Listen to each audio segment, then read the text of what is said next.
tous.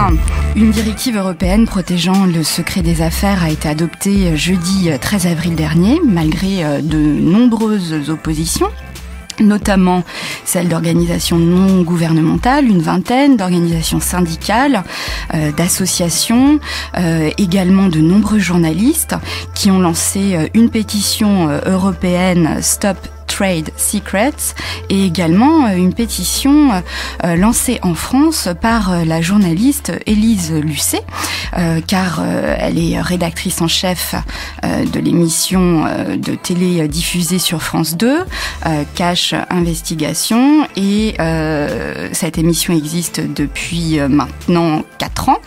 Et justement, c'est dans le cadre de cette émission que l'affaire dont on parle tant, LuxLeaks, a été révélée.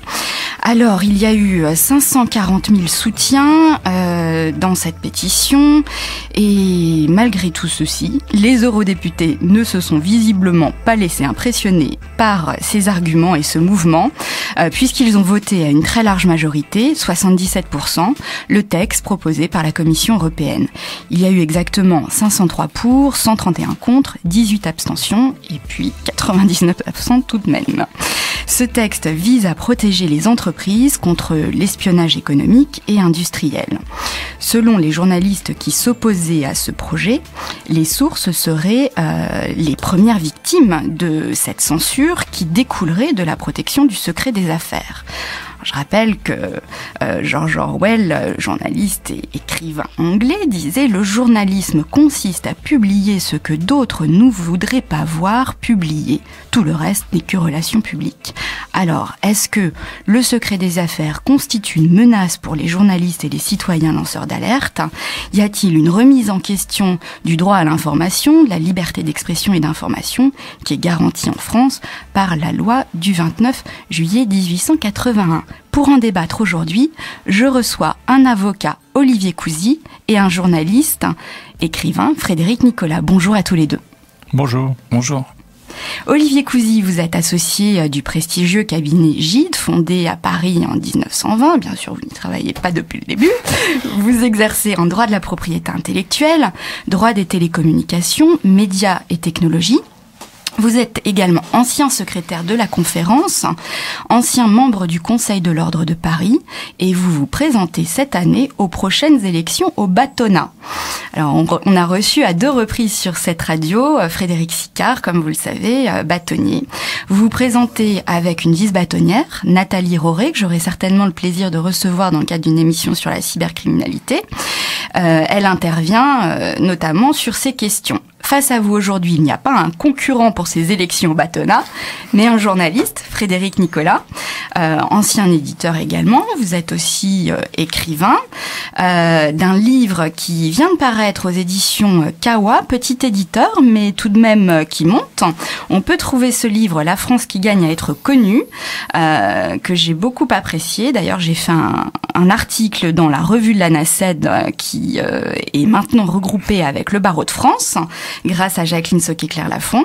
Frédéric Nicolas, vous avez eu un parcours tout d'abord au sein du Figaro étudiant, puis travaillé de nombreuses années pour l'Est républicain, mais également pour l'Express. Alors vous avez eu un mentor, et non menteur.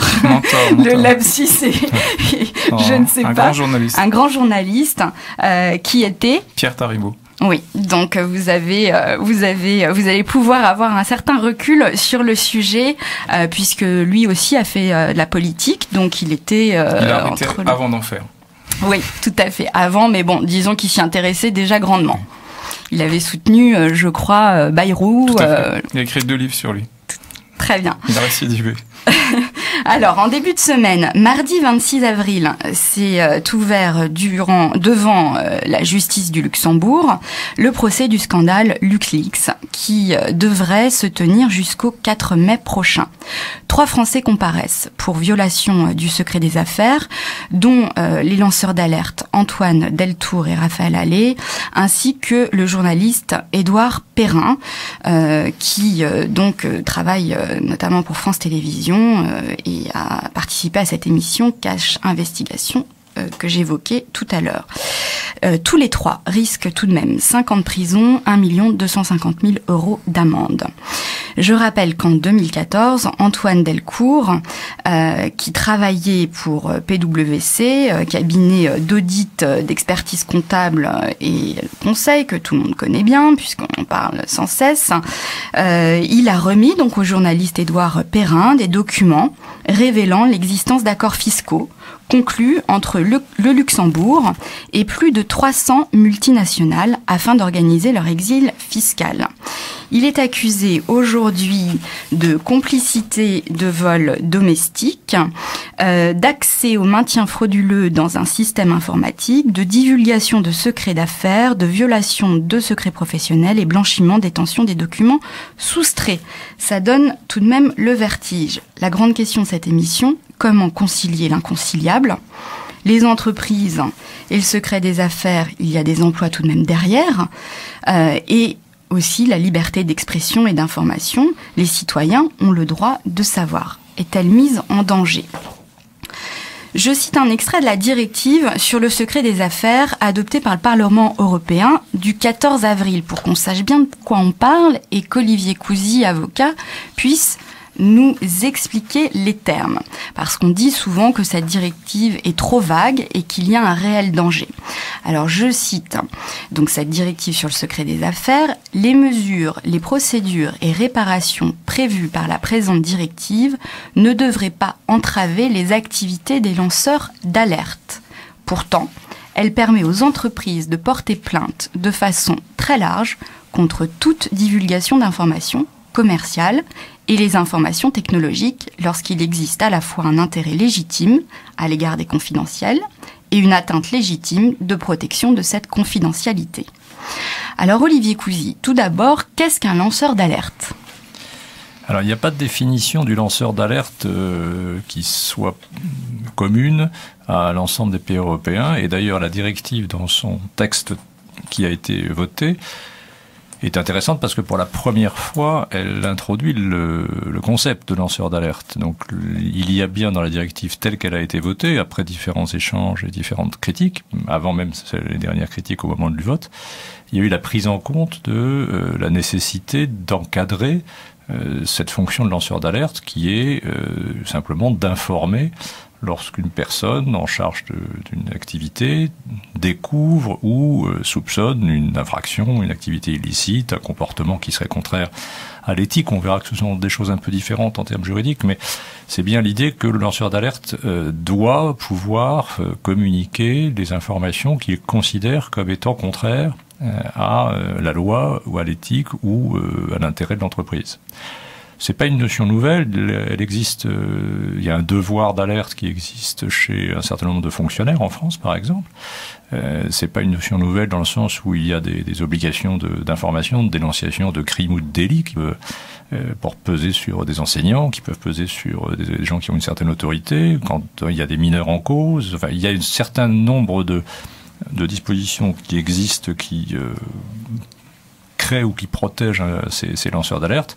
Il n'y a pas encore, on va y revenir, je pense que c'est l'objet de la discussion, il n'y a pas encore un statut global et général de lanceur d'alerte. Oui, alors ce qu'il faut préciser tout de même, c'est qu'il y a eu une première convention internationale qui a été ratifiée par la France en 1982, qui interdit le licenciement d'un salarié ayant alerté sur des faits illégaux commis par son employeur. Oui, c'est sur une disposition en matière de droit social. Exactement. Donc en fait, cette notion de droit d'alerte, elle naît historiquement du droit du travail. Elle a pour but de protéger le salarié, alertant sur des crimes et faits illégaux. Exactement. Et là, on voit bien qu'il y a, je dirais, une extension de la définition. Alors peut-être ça va au-delà. Le lanceur d'alerte n'est pas salarié.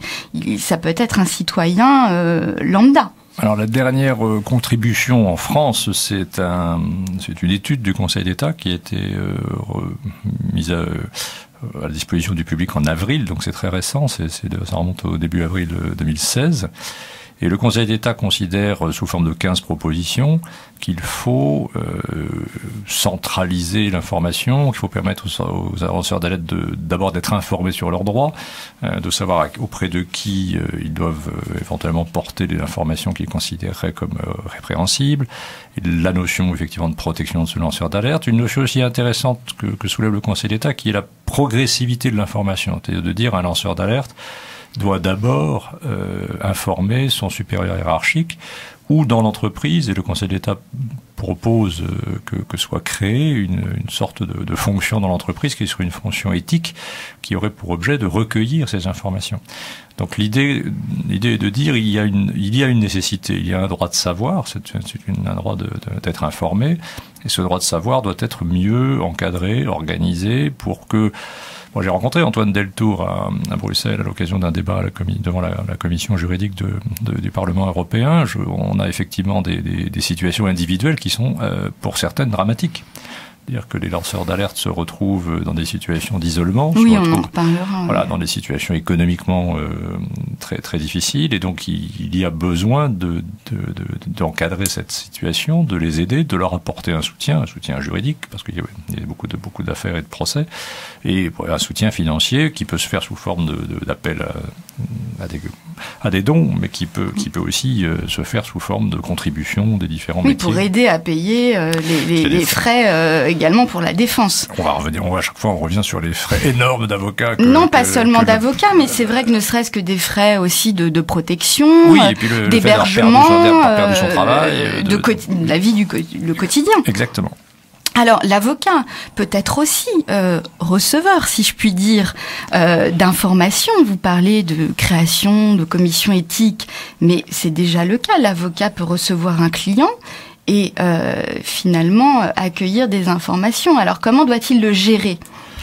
Alors l'avocat est dans une situation particulière puisqu'il est professionnellement tenu par un secret professionnel qui est lui-même pénalement sanctionné. Donc il y a une obligation qui est une obligation à la fois déontologique et à la fois pénale. Oui, c'est dans notre règlement intérieur. Et l'avocat n'a pas pour vocation, n'a pas pour métier de révéler ce que son client vient lui dire. Le sujet, je peux en parler maintenant, mais on peut... Peut-il être un relais ? C'est ça. Alors, vis-à-vis des commissions d'éthique à venir. Il l'est déjà en matière de blanchiment, par exemple, puisque la directive blanchiment transposée en France oblige un professionnel comme l'avocat, dans le cas d'un soupçon de blanchiment, de prévenir son bâtonnier sur éventuellement une déclaration de soupçon. Pour le reste, ça n'est pas son métier d'être effectivement celui qui va lancer l'alerte sur une information qu'il recueille dans le cadre de son activité. Mais le secret professionnel de l'avocat, c'est un sujet un peu plus large, un peu plus compliqué, mais je pense l'avocat est au cœur évidemment de la relation entre le secret et l'information dans la relation avec son client. Justement, je rebondis sur la notion de secret professionnel qui est finalement commune à la déontologie également du journaliste, puisque le journaliste a l'obligation de protéger ses sources d'information. Donc lui, pour le coup, il est véritablement un relais, beaucoup plus que l'avocat. Et vous avez pu le constater à travers différentes affaires, Frédéric Nicolas. Moi, pas à titre personnel, je suis pas... En tout cas, l'actualité de Scoop. D'ailleurs, j'avais un ancien prof qui avait travaillé à l'AFP, qui était photographe de guerre, qui disait que le Scoop, c'était la non-information.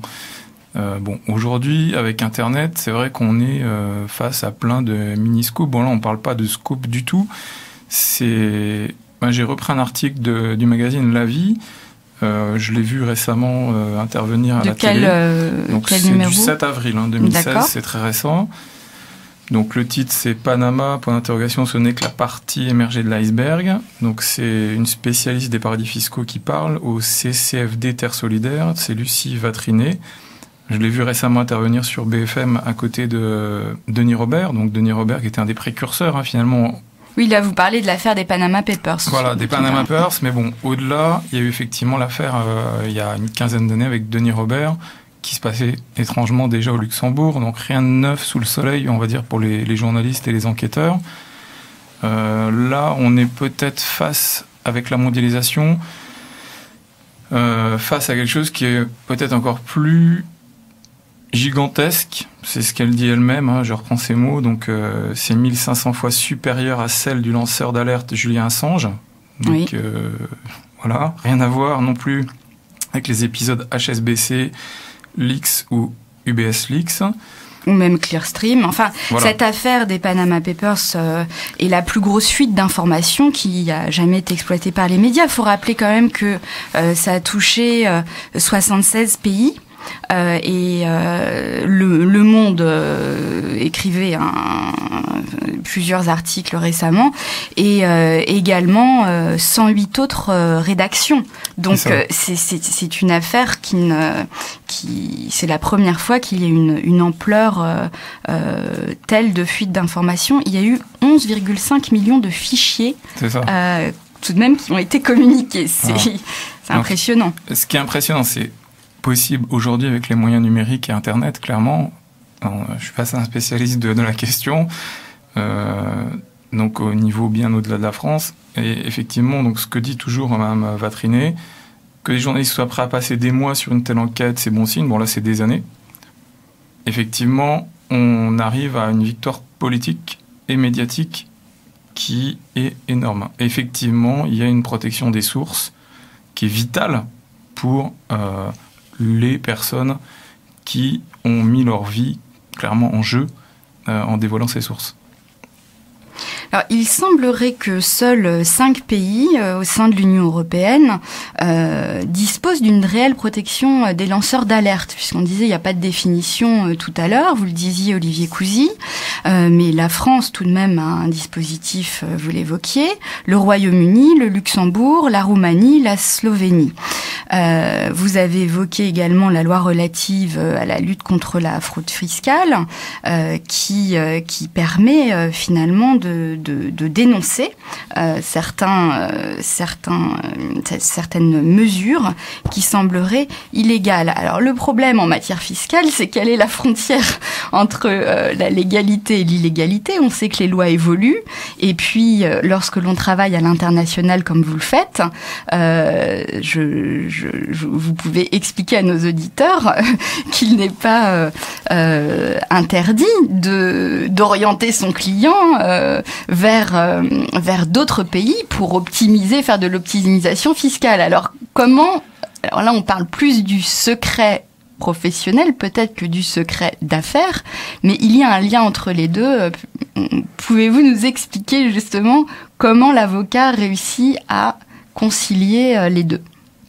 La première remarque que je voulais faire, c'est qu'il n'y a pas que les avocats. Je voyais fleurir, on est à la période des déclarations d'impôts, les journaux, Le Point, Le Monde, des journaux qui sont sérieux, qui ne sont pas du tout des fraudeurs, expliquent comment diminuer son impôt, comment faire pour réduire son imposition.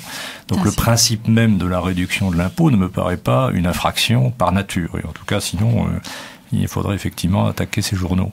Donc la question, c'est la différence entre les législations de différents pays. Et ça, c'est un sujet juridique important. Certains pays ont des règles qui ne sont pas forcément applicables dans d'autres pays. En Europe, il y a une tentative d'une uniformisation, il y a des principes, il y a des principes communs, il y a aussi la mise à disposition d'outils de recherche, d'outils d'investigation pour les juridictions. Donc on est dans une question qui est assez classique en matière juridique, c'était ce que la vieille formule disant vérité en deçà des Pyrénées et erreur au-delà, c'est-à-dire qu'à partir du moment où on passe une frontière, il peut y avoir des règles qui sont différentes entre des pays. Panama Papers, on voit bien que la question n'est pas une difficulté liée au droit du Panama. La difficulté est liée à la manière dont certaines personnes, entreprises, personnes physiques ou autres, ont organisé une réduction de leurs impôts en utilisant des procédés qui sont interdits dans certains des pays dans lesquels ils résident. Et donc, effectivement, il y a toute une appréciation à faire sur le travail qui a pu être fait par les avocats. La principale source des Panama Leaks, c'est un cabinet d'avocats qui a fait l'objet des fuites. Oui. Et donc, c'est la manière dont ont travaillé ces cabinets d'avocats en fonction de la juridiction ou de la loi qui s'applique au moment où ils font l'opération. La deuxième difficulté qu'on constate très concrètement dans la pratique, c'est que les textes évoluent. et que ce qui a pu être mis en place de manière légale il y a 2 ans, il y a 3 ans, il y a 4 ans, il y a 5 ans, il y a 10 ans, n'est plus considéré comme légal pour des raisons d'évolution de la loi, pour des raisons de modification. Et effectivement, c'est assez facile de dire que c'est un peu comme le messager qui apporte la mauvaise nouvelle. C'est un peu facile de dire que c'est l'avocat qui a fait le montage, qui est responsable de ce que ce montage aujourd'hui ne serait plus légal. Alors, il y a, comme dans toute profession chez les avocats, il y a certainement des gens qui commettent des infractions. Mais la nature même de l'assistance juridique n'est pas de pousser les gens à faire commettre des infractions. Bien sûr. On va faire une petite pause musicale avant de revenir avec Frédéric Nicolas sur le droit à l'information. Alors j'ai choisi de vous présenter une artiste que vous ne connaissez peut-être pas, Emel Matlouti, même si on a beaucoup parlé d'elle récemment puisqu'elle a chanté lors de la cérémonie du prix Nobel de la paix le 12 décembre 2015 à Oslo en Norvège. Le titre de cette chanson est Kelmti Ora, pardon pour ma prononciation, je ne parle pas arabe, Ma parole est libre, et c'est le titre également de son album. Quelques mots en français de ce magnifique texte. Je suis de ceux qui sont libres et n'ont pas peur, je suis des secrets qui jamais ne meurent, je suis la voix de ceux qui ne renoncent pas, je suis libre, ma parole est libre. À tout de suite.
Vous êtes bien sûr Fréquence Protestante, dans La Justice est à vous. Je reçois aujourd'hui Olivier Cousy, avocat au barreau de Paris, et Frédéric Nicolas, journaliste, si vous nous rejoignez en cours d'émission.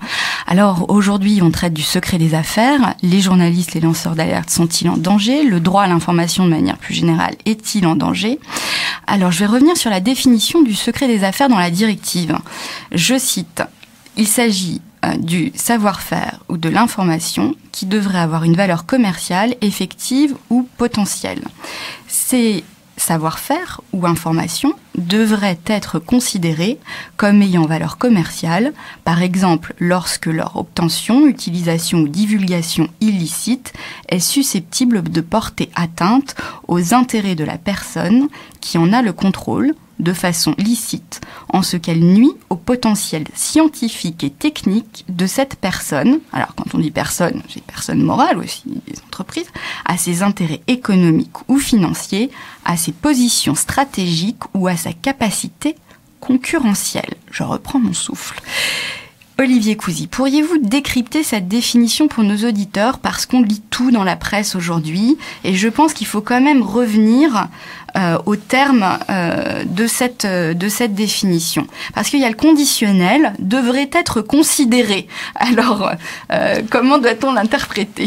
Alors, on est dans l'interprétation des textes européens. Là, si vous me donnez 2h15, je pourrais peut-être avancer. On n'a pas beaucoup de temps, malheureusement.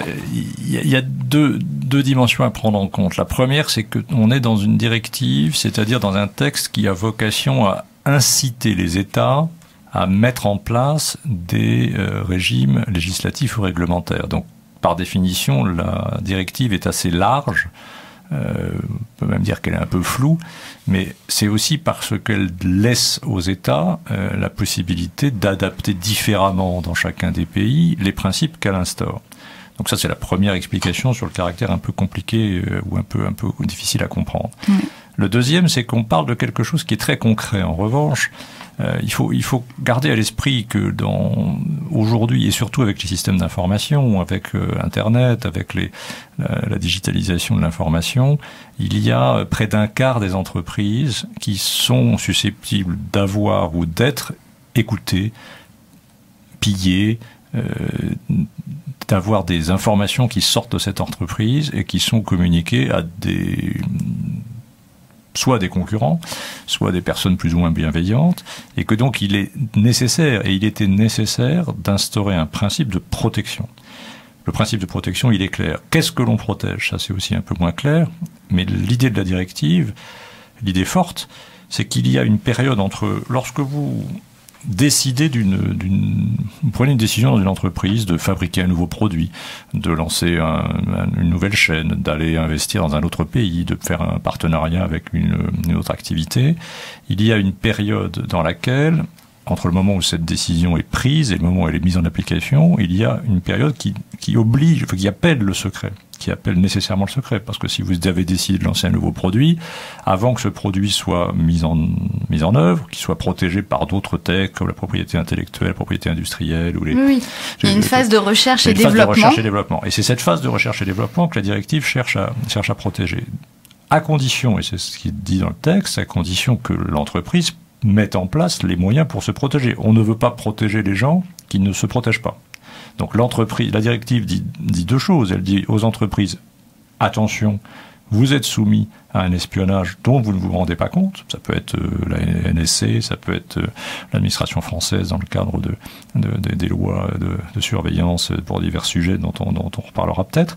En tout cas, il y a des multiples occasions dans lesquelles vous êtes surveillé. Donc ne soyez pas naïfs, cryptez vos informations, mettez en place des systèmes de protection informatique, organisez-vous, protégez. Et si vous vous organisez et que vous protégez des informations, des données, du savoir-faire, des formules, des décisions, si vous les mettez protégées et que vous avez mis en œuvre de la protection, et donc c'est légitime de les protéger parce que ça a un intérêt pour vous, vous avez fait des démarches qui sont des démarches faciles à identifier, à ce moment-là, la loi nationale qui vous est applicable doit pouvoir vous protéger dans la mesure où ces informations, dans la mesure où elles sont utiles pour l'entreprise, dans la mesure où vous les avez protégées, dans la mesure où elles ont un intérêt pour vous, la loi doit pouvoir protéger, vous protéger contre le vol de ces informations, contre la concurrence déloyale. C'est ce que dit la directive. Jusqu'à présent, Olivier Cousy, pour défendre le secret des affaires, les entreprises pouvaient passer par plusieurs outils juridiques.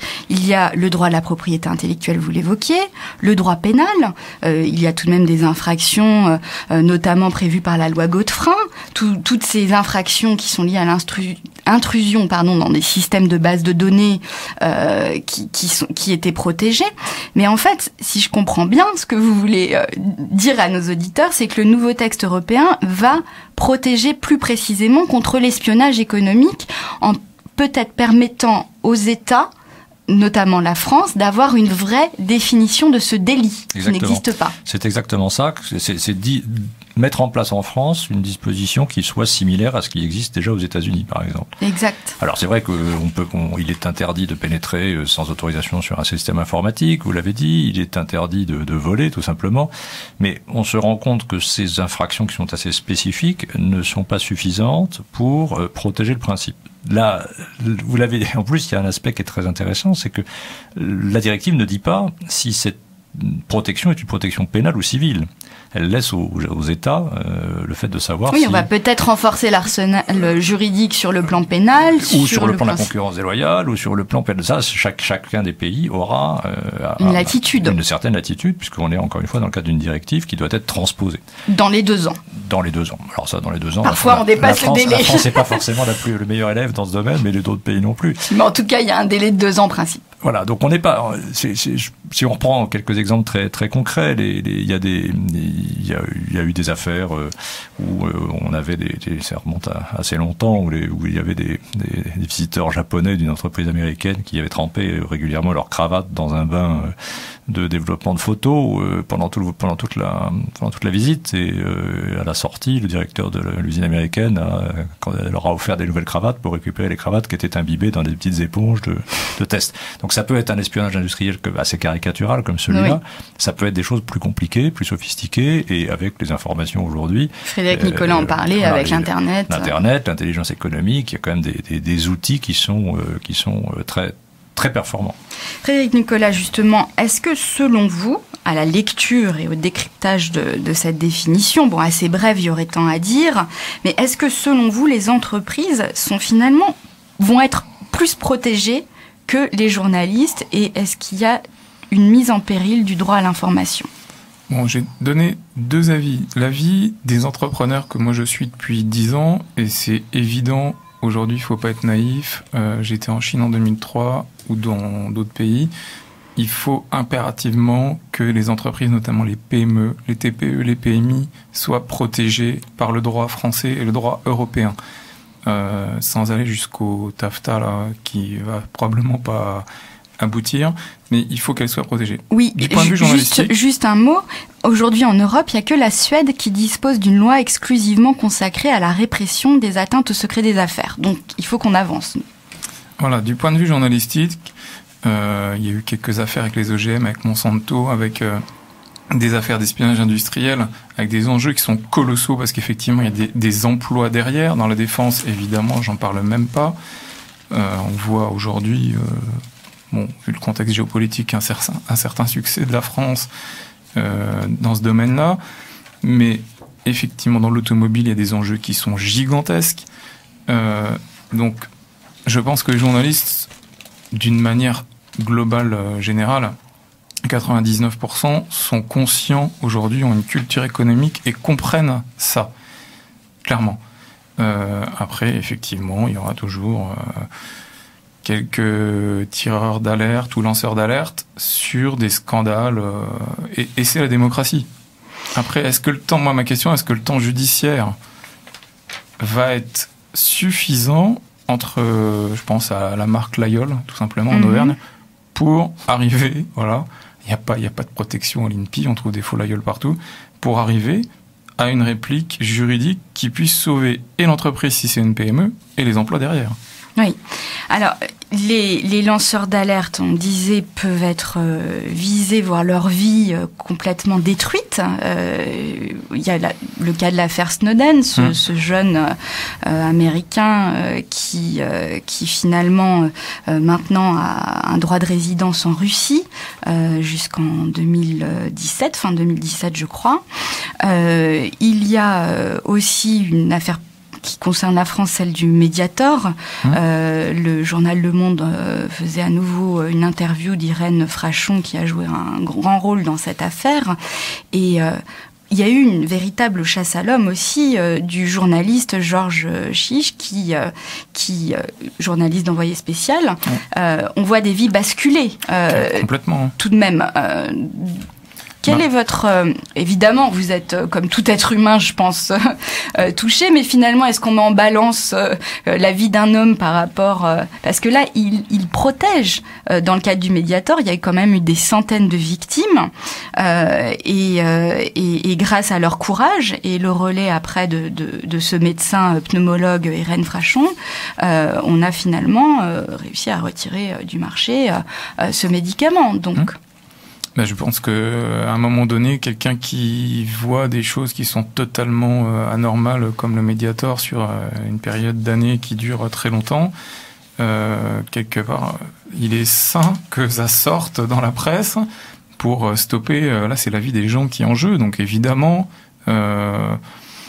sur cette affaire-là, le journaliste, moi je reviens à Denis Robert. Là, c'était effectivement il y a 15 ans. Sa vie a été... mis de côté par 10 ans de procédures juridiques, d'acharnement. Il a été lâché par sa propre rédaction, qui était Libération à l'époque. On peut le voir d'ailleurs dans le film qui lui a été consacré avec Gilles Lelouch, qui retrace bien la solitude des journalistes professionnels d'investigation. Il était journaliste d'investigation financière. Donc il connaissait les acteurs, les tenants, les aboutissants. On le voit dans le film qui est sorti juste après les attentats de janvier 2016. Il est resté 15 jours à l'écran. Il avait des huissiers tous les 15 jours, donc effectivement, et on voit que c'est finalement Figaro qui avait sorti le papier à un moment donné, qui était plus confraternel, quoi. Donc, les éditeurs sont parfois attaqués aussi. Oui. Olivier Cousy, vous êtes avocat en droit de la propriété intellectuelle. Peut-être que vous avez des affaires en droit de la presse, ou en tout cas votre cabinet. Dans cette affaire du Mediator, il faut quand même savoir que l'éditeur le livre a été censuré, ça lui a coûté 25 000 € de coûts de réédition du livre, et ne parlons pas des frais de procédure ensuite. Donc il n'y a pas que le lanceur d'alerte finalement qui subit le monde de l'édition aussi. Oui, on parle d'affaires de Denis Robert et d'Irène Frachon, juste pour signaler qu'on parle d'affaires qui étaient antérieures à la directive sur le secret d'affaires. Donc ça veut dire que la liberté d'expression telle qu'elle existe aujourd'hui, qui est naturellement protégée et qui doit être ou peut-être mieux protégée, a toujours fait l'objet d'attaques de la part de ceux qui n'étaient pas contents que l'information sorte. Et que effectivement c'est un travail ou un combat qui est redoutable entre l'information qui est donnée, l'information sur la révélation d'une information qui peut être évidemment utile pour la santé publique, mais pour le Mediator, ou utile pour l'intérêt général comme Clearstream.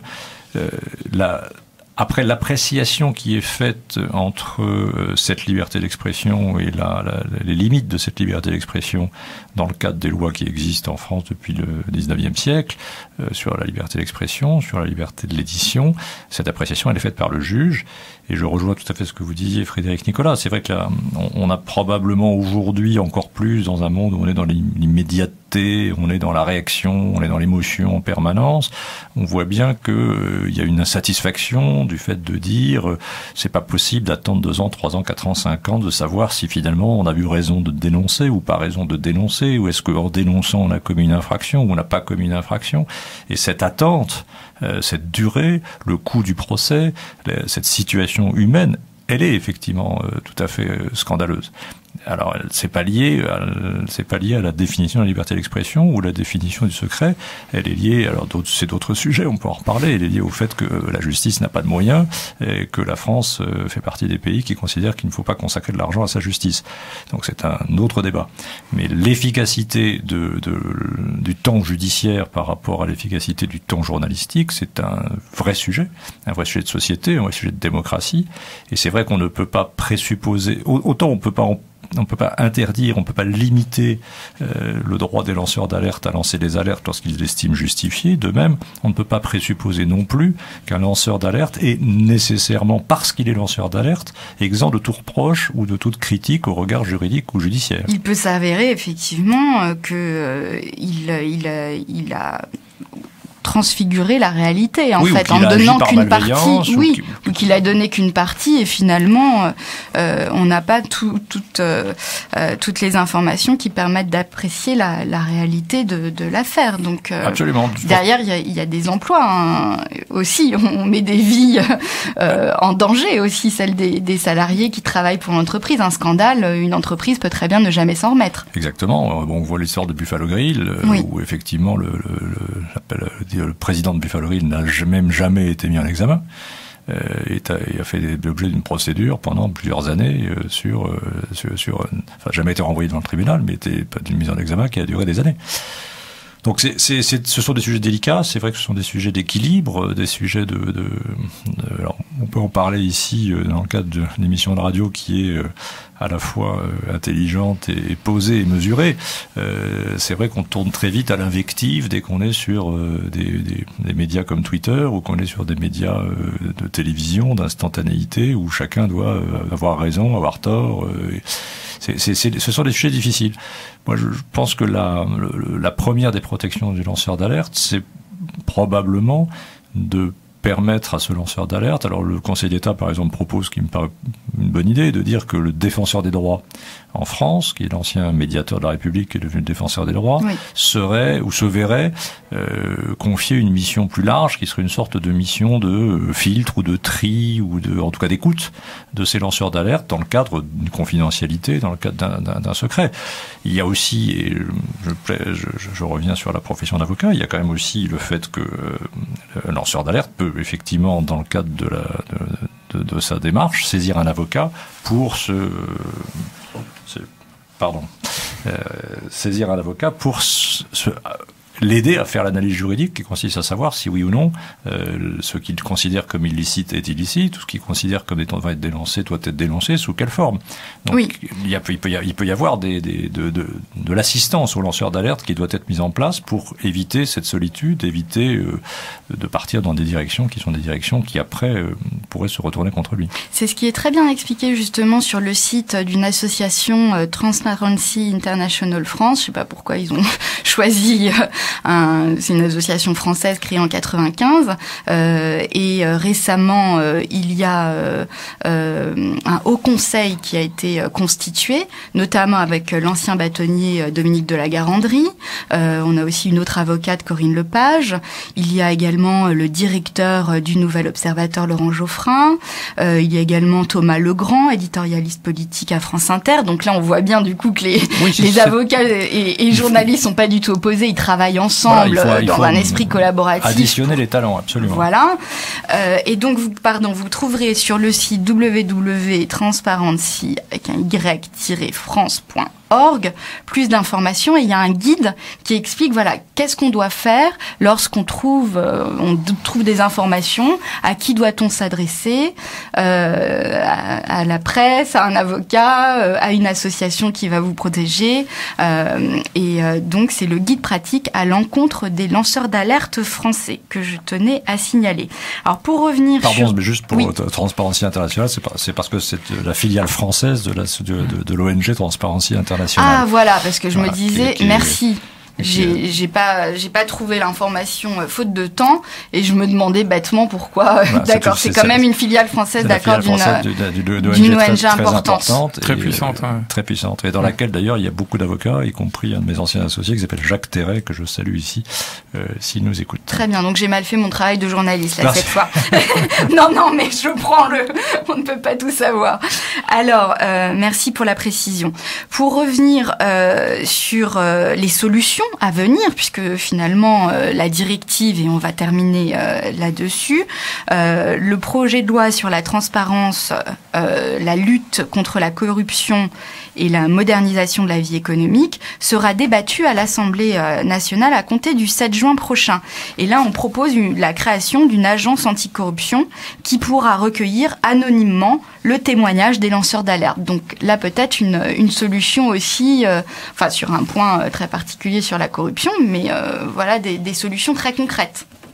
On a sur des sujets effectivement comme la corruption, sur des sujets sur la fraude fiscale, il existe des outils, il existe effectivement des capacités de saisir l'administration qui vont se développer dont l'objectif de la loi Sapin 2 sur la corruption, c'est cet objectif, c'est de permettre de créer des lieux qui sont des lieux neutres d'écoute et qui permettent effectivement peut-être de filtrer ou de dégrossir un peu les choses.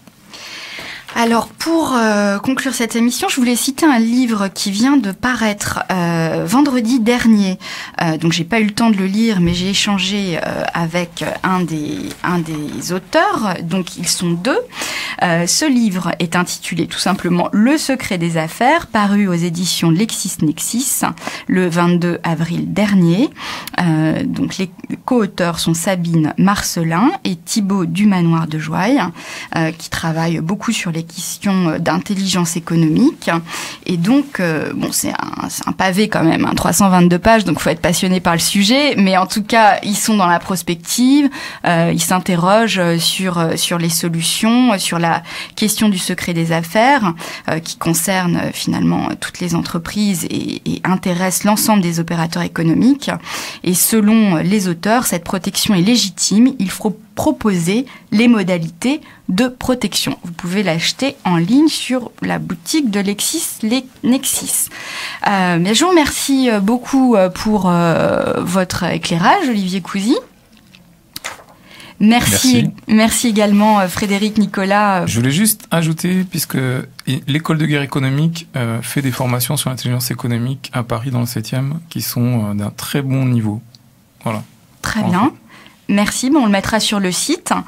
Je vous retrouverai le mois prochain avec Florence Fresnel, docteur en droit, avocat au barreau de Paris, pour vous parler de tutelle et curatelle. Elle vient de mettre à jour son petit guide pratique. Tout ce que je dois savoir pour protéger mes proches. On parlera également du mandat de protection future. J'espère que ce sujet très concret